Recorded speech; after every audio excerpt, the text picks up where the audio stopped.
Hello दोस्तों, राधे राधे। मैं हूं संगीता यादव। अपने यूट्यूब चैनल पे आप लोग का स्वागत करती हूं। दोस्तों, आप लोग के बीच में नए साल का गीत लाई हूं। कैसा लगा कमेंट बॉक्स बताना। अच्छा लगे तो लाइक सब्सक्राइब शेयर जरूर करना। धन्यवाद। बोला नवा सलिया पे काऊ दे सजना, बोला नवा सलिया पे काऊ दे सजना, काऊ दे सजना हो काऊ दे सजना, बोला नवा सलिया पे काऊ दे सजना। पहले कहे रह नथुनी बेसही बे, कनवा के झुमका यौहार गढ़वई बे।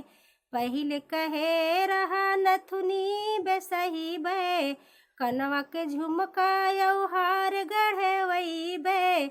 सौख सिंगार विदा काऊ दे गहना, सौख सिंगार विदा काऊ दे गहना, बोला नवा सलिया पे काऊ दे सजना, बोला नवा सलिया पे काऊ दे सजना। घर दे दिहला अपने बनाई के, खेत लिखवैला अपने नाम के।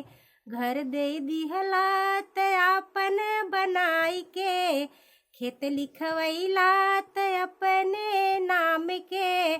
खुशी नहीं दे रूठल रहबै सजना, खुशी नहीं दे रूठल रहबै सजना, बोला नवा सलिया पे काऊ दे सजना, बोला नवा सलिया पे काऊ दे सजना।